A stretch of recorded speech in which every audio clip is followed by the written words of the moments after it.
eu sou a Milene do canal Entre Viagens e Livros e hoje eu trago para vocês mais uma resenha aqui para o nosso Outubro Macabro. Bom, gente, então hoje nós conversamos um pouquinho sobre o livro Joyland do Stephen King, o grande mestre aí do terror, né? E eu não poderia deixar passar esse mês aqui de outubro sem uma indicação, pelo menos, deste autor. Só que essa indicação é para quem não tem tanta coragem assim de encarar os livros mais temidos aí do autor, aqueles livros que são mais temidos aí por todos os elementos sobrenaturais, né, por todo o ar de terror, de medo. Então, nesse livro aqui a gente tem sim um certo mistério aliado ao sobrenatural, mas nós não temos de fato um clima assim tão assustador. Isso na minha opinião, né? Eu vi outras pessoas falando sobre esse livro e algumas delas disseram que ficaram com medo em algumas partes, outras pessoas não sentiram medo, assim como eu. Então isso vai muito da sua percepção, né, de até onde você gosta de chegar, de quais são os seus limites em relação ao terror. Mas de qualquer maneira é uma leitura super recomendada para qualquer pessoa. E esse aqui foi o meu primeiro contato com a obra do Stephen King, então eu nunca tinha lido nada desse autor, eu estava super curiosa, aliás, para começar a ler os livros dele, e a minha escolha foi o Joyland justamente porque é um livro mais curtinho. Então aqui a gente tem algo assim um pouco diferente que foge um pouco à regra do Stephen King, já que a maioria dos seus livros são verdadeiros calhamaços, né? Eu tenho aqui nessa estante aqui de baixo e nessa prateleira aqui de cima vários livros desse autor. A gente tem, por exemplo, aqui A Dança da Morte, que tá bem atrás de mim, que são acho que 1.300 páginas. Então tem muitos livros dele que seguem essa mesma pegada aí de livros muito grandes, né, muito extensos, e tem muita gente até que não gosta dos livros dele porque dizem que são muito repetitivos, que ele acaba ficando prolixo em alguns trechos. Então eu escolhi começar por um mais curtinho, porque assim, se por acaso eu não gostasse, seria um livro mais fácil de fazer a leitura. Mas eu amei, eu me apaixonei por esse livro, gostei demais da escrita, de como a história flui, né? Não achei nem um pouco repetitivo, pelo menos nessa obra aqui. E a partir dele pretendo sim fazer as próximas leituras. Bom, então eu vou comentar com vocês um pouquinho aqui da sinopse do livro, né? Comentar um pouquinho o enredo, mas eu não vou dar nenhum spoiler, então fiquem tranquilos. Aqui a gente tem como protagonista um universitário, né, um jovem universitário chamado Devin Jones. Só que assim, esse livro é narrado no presente por um Devin Jones já idoso. Idoso não, né? Ele já tá aí um senhor, já tá na casa dos seus 60 anos, mais ou menos. E ele conta pra gente o que aconteceu com ele no passado, na década de 1970, em 73 para ser mais precisa, quando ele ainda era um universitário e ele resolve então trabalhar por um período num parque de diversões com um emprego temporário, né? Um emprego que era para ser só por um tempinho ali durante as suas férias de verão. Então, o que acontece? O Devin Jones, ele estava profundamente decepcionado, amargurado, assim, com a vida, porque ele tinha sofrido uma desilusão amorosa. E aí, nas férias de verão, ele tinha combinado de encontrar a namorada, mas dá tudo errado, ele acaba passando por vários problemas, e então, ao invés de encontrar essa namorada, ele resolve começar a trabalhar e assim guardar um pouquinho de dinheiro para a sua faculdade.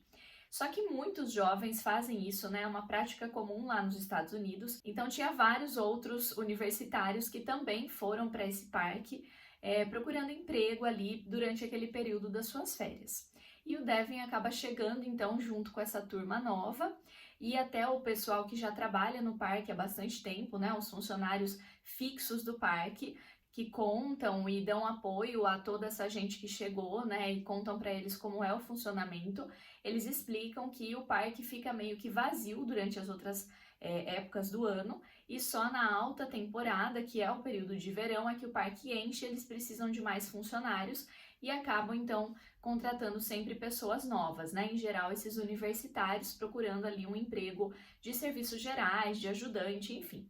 E o Devin Jones vai fazer exatamente isso, então ele aluga um quarto numa pensão, começa a morar lá e ele vai todos os dias para o seu trabalho. Inclusive, essas foram algumas cenas do livro que, assim, eu me imaginava ali no lugar, sabe? porque o parque fica numa cidade litorânea e aí o Devin conta, né, ele narra pra gente que ele ia todos os dias caminhando ali na beira da praia até chegar ao trabalho, sentindo o vento, a brisa no rosto. Então, gente, eu queria isso, né? Gostaria muito de trabalhar assim, também poder ir caminhando até o meu trabalho, vendo o mar no caminho e tudo mais.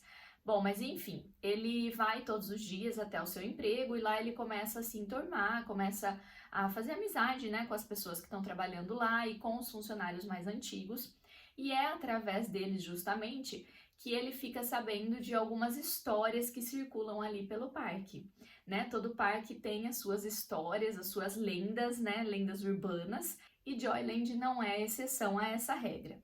Então, o que acontece? Lá nesse parque aconteceu um crime real. Então, apesar do nome sugerir aí a terra da alegria, né, a terra da diversão, aconteceu de fato um assassinato lá. Então, uma moça foi morta no brinquedo no Trem Fantasma e ninguém viu esse assassinato e o assassino conseguiu escapar ileso. E aí dizem, né, circulam ali rumores, boatos de que o espírito dessa moça continua no Trem Fantasma porque ela está esperando a justiça, né? Ela está esperando aí que algo aconteça com quem cometeu esse crime, esse assassinato. Então a gente tem aí já os principais elementos desse livro, que são justamente o ar de mistério ligado a um suspense policial, né, uma narrativa policial, e também esse elemento sobrenatural que vem aí dessa história do fantasma da moça. Enfim, essa acaba sendo aí a trama condutora da história.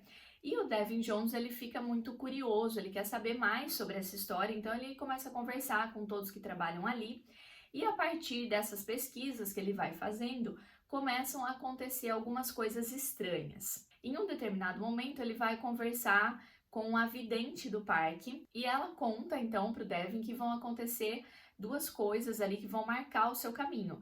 Ele vai ter contato com duas crianças e uma dessas crianças tem poderes sobrenaturais. E, enfim, eu não vou dizer mais, né, do que acontece, mas justamente essa criança com poderes sobrenaturais, que vai acabar se tornando aí um amigo do Devin Jones, é um outro ponto central nessa história. Eu diria que esse é um dos personagens que mais me cativou, né, esse menino, porque ele é um menino que tem uma doença seríssima, ele tá assim numa fase terminal, mas ele também é um menino assim que tem muita sabedoria, né, com aquela inocência de criança, mas ao mesmo tempo ele tem um olhar muito repleto mesmo de sabedoria para a vida, para as coisas que acontecem ali. Esse foi um dos personagens que mais me marcou e eu fiz essa leitura durante um momento em que eu estava assim passando por uma situação muito difícil na minha vida pessoal. E foi há pouco tempo atrás, né, mais ou menos em agosto, eu terminei essa leitura. E o que acontece? Nessa parte em que a gente tinha aí a descrição dele, dessa amizade dele com o menino, e algumas situações que acontecem com esse menino, eu realmente fiquei muito emocionada, cheguei até a chorar em alguns trechinhos, parecia que o livro tinha sido feito para mim. Bom, e aí vocês já conseguem perceber que além de ser um livro de suspense, que também envolve um lado mais sobrenatural, a gente tem drama aqui também, tem até romance, então é um livro que mescla aí vários gêneros diferentes dentro dele, e acho que isso é o que contribui para essa narrativa também se tornar tão rica. E aí, gente, uma curiosidade aqui para vocês, né, é que o Stephen King, muito dos livros que ele escreveu, vem dos seus sonhos.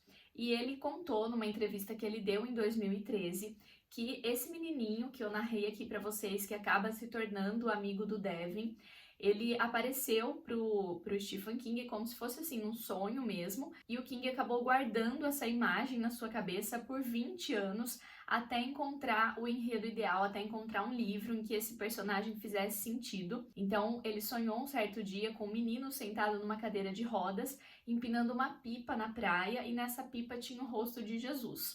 E aí parece uma coisa totalmente sem sentido, né, tudo isso que eu falei, mas aqui dentro da história faz sentido. Depois vocês vão ler e vão entender tudo o que acontece. Bom, gente, eu não posso contar mais aqui sobre o enredo desse livro, porque eu corro o risco realmente de dar algum spoiler para vocês, mas o que eu posso dizer é, eu recomendo demais esse livro para todo mundo que quer começar a ler Stephen King. Ele é uma boa porta de entrada aí para o universo desse autor.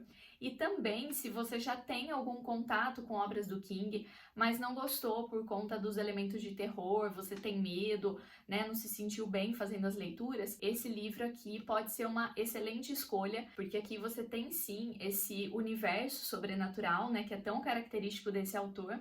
Mas o Stephen King não é só terror, então aqui eu acho que a gente consegue ver esse lado dele de misturar diferentes gêneros com uma habilidade muito grande, né, com uma maestria mesmo. Então no início eu tava ali encantada com o cenário, que aliás é muito bem construído aqui, né, eu achei que ele desenvolve tanto os personagens quanto a ambientação de uma maneira perfeita. E então eu tava ali toda encantada com essa construção que ele fez na primeira parte do livro. Depois você começa a se atentar um pouco mais para o mistério que paira aqui no ar. De vez em quando vem uma pitada ali, uma dose de sobrenatural, e tudo isso mesclado acaba resultando num livro muito gostoso de ler. Então tá aqui mais uma resenha feita para vocês. Não posso contar mais nada dessa história, mas vale muito a pena fazer essa leitura. E me digam aqui nos comentários se você já leu esse livro, o que você achou, ou se você fizer a leitura depois desse vídeo, volta aqui para me contar também. Vamos conversar um pouquinho sobre Joyland. E é isso, gente. Obrigada por terem assistido. Não esqueçam de curtir, né, esse vídeo, de compartilhar com seus amigos se você gostou.